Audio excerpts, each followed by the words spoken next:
Hello, faithful warriors and precious standers. This is Jamie, and welcome to Road to Restoration. I hope you're doing well today. I wanted to encourage you by talking about Abraham and Isaac. God has been highlighting this story for me recently because I've been thinking about the upcoming holidays, Thanksgiving and Christmas. And I've noticed that I've been getting anxious thinking about the holidays, thinking about the details, who's going to be here, who's not, who's going to have the kids, who's not. And I've noticed that I've been carrying some anxiety with that. And so today I was out pruning the roses and I just felt the Lord say, Jamie, what is the worst case scenario? Like imagine the absolute worst case scenario in your mind. And are you okay with that? Will you survive that? If you imagine the worst case scenario, can you survive that? And I said, yes, Lord, I can. And I imagined laying this on the altar. I imagined laying my desire to be with my family, my desire to be with my kids, my desire to be reconciled with my spouse, especially during the holidays. It seems like it's just a little bit harder to be separated and divided.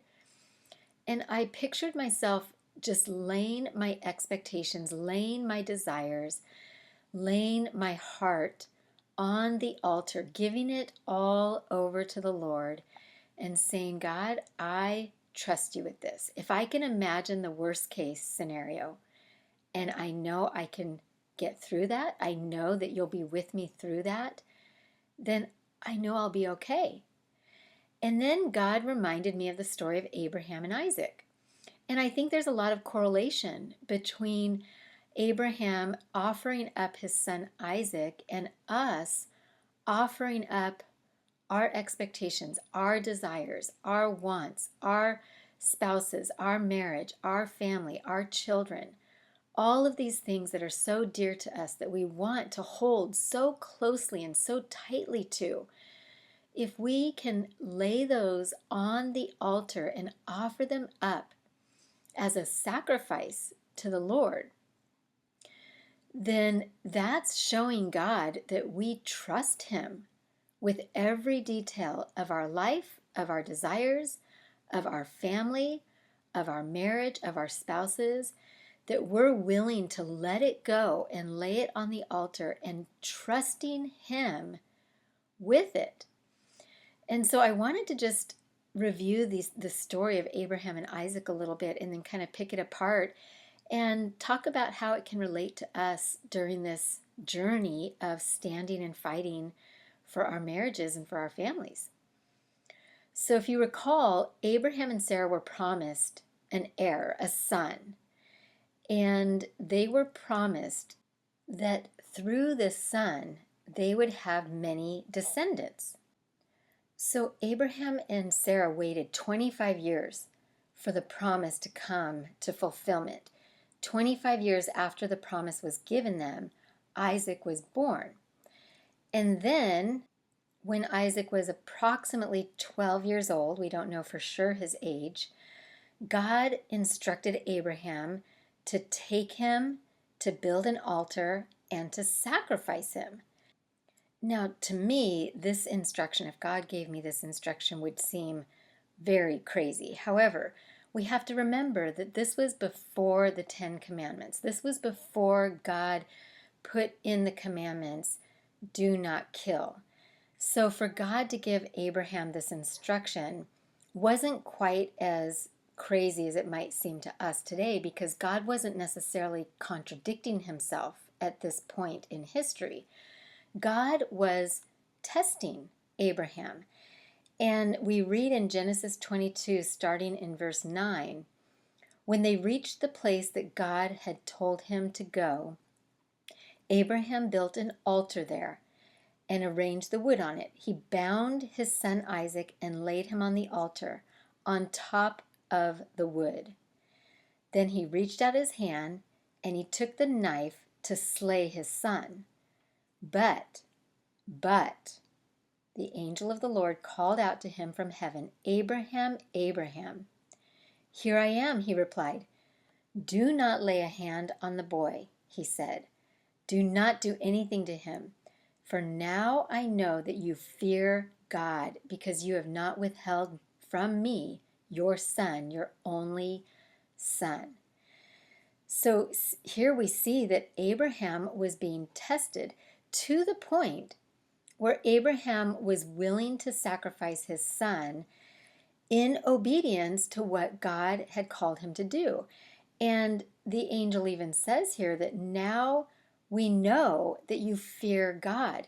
So Abraham was putting God before his son Isaac.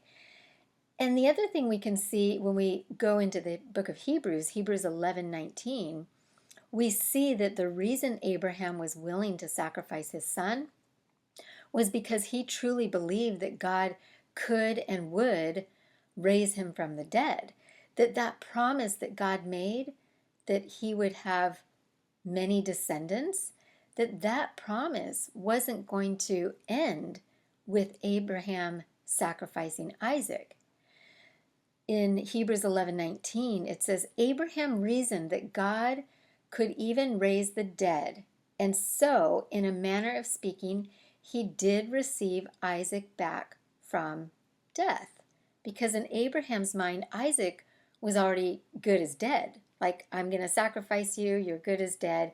When God stopped him, when the angel stopped him, it was as if he got Isaac back from the dead. And another translation expands on this. The Phillips translation says, it was by faith that Abraham, when put to the test, made a sacrifice of Isaac. Yes, the man who had heard God's promises was prepared to offer up his only son, of whom it had been said, in Isaac your seed shall be called. He believed that God could raise his son up even if he were dead. And he did, in a manner of speaking, receive him back from the dead.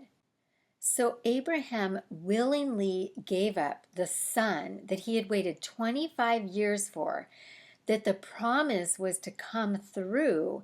He willingly was going to sacrifice him because he trusted God. And he knew that even if he killed Isaac, God could raise him from the dead and the promise would still be fulfilled.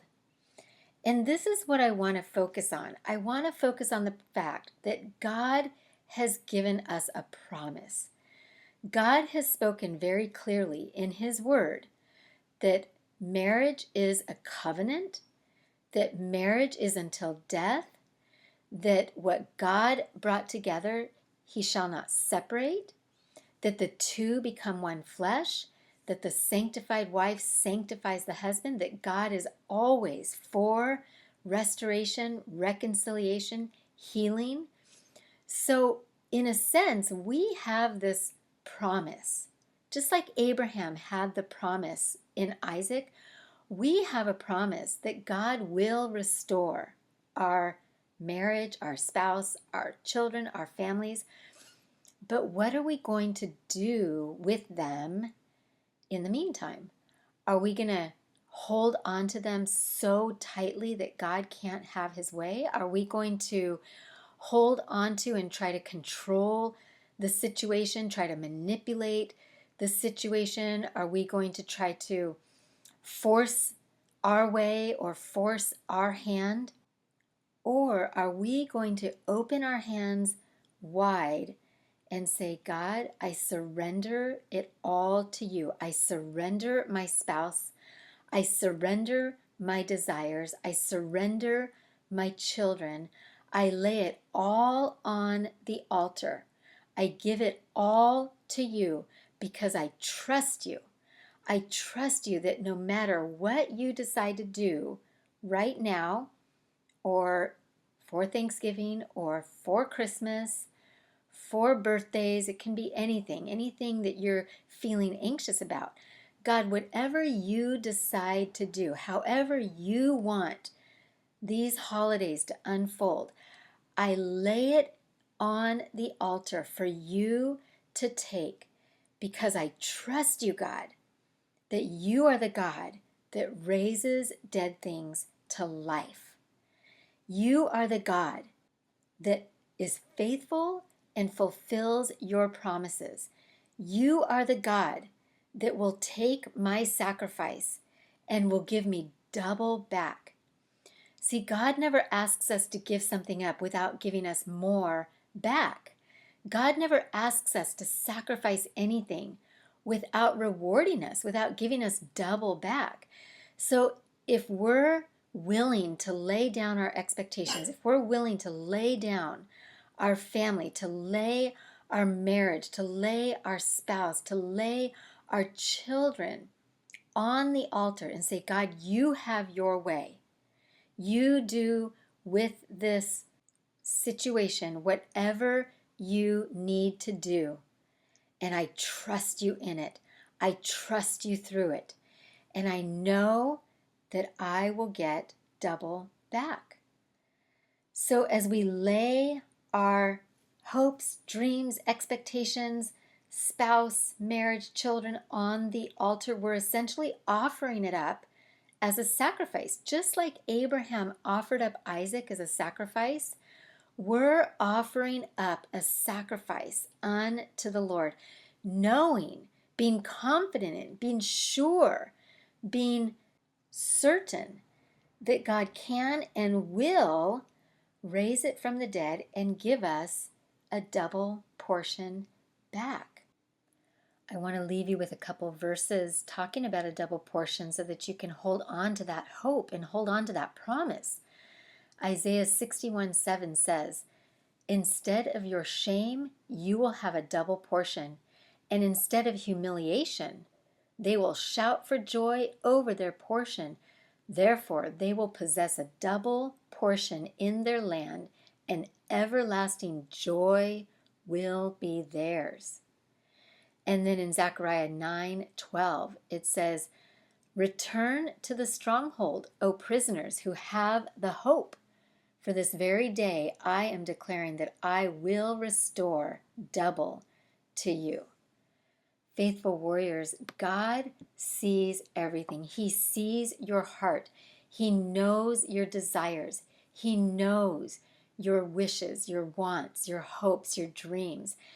And when we take those and we lay them on the altar and we sacrifice them, trusting God in the process, trusting God with what we're handing Him, not only will He raise our dead marriage to life, but He will give us a double portion back.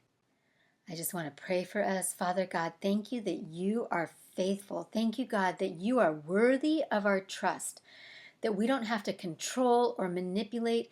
God, we can release everything that is dear to us, everything that our heart desires. We can release it to you and lay it on your altar, knowing, God, that you're worthy of our trust, and that you will give us double for our trouble. Father, I ask that you comfort all that are struggling with anxiety or fear about the upcoming holidays. God, that you would give them that worst case scenario and then let them know that you'll be with them through that. If that's the worst that it can get, that you'll be with us. We'll get through it. And by laying it and releasing it, laying it on the altar and releasing it, God, you then can take it and make it something beautiful. So Father God, help us to release it. Help us to trust you. I declare and decree that our trust and our belief increases and rises, and that we're strong and we're fortified in you, God. So we thank you that you never leave us and you never forsake us, that you are with us and in us. Thank you, God, that you're worthy of our trust. So we declare that we surrender all to you. We lay it on your altar. We let it go. We release it, knowing that you'll bring it back in your due time, in your due season. You'll bring it back and more. Declare, decree, and release this in the power and the might and the authority and in the blood of Jesus. No backlash and no retaliation. Amen. Thank you so much for joining me today. I hope you're feeling encouraged and empowered. Please like and subscribe and share my channel. I'd so appreciate it. And remember, I love you. I am praying for you. Stand strong. Keep fighting. Do not quit, because God can, will, and is restoring your marriage. Bye-bye.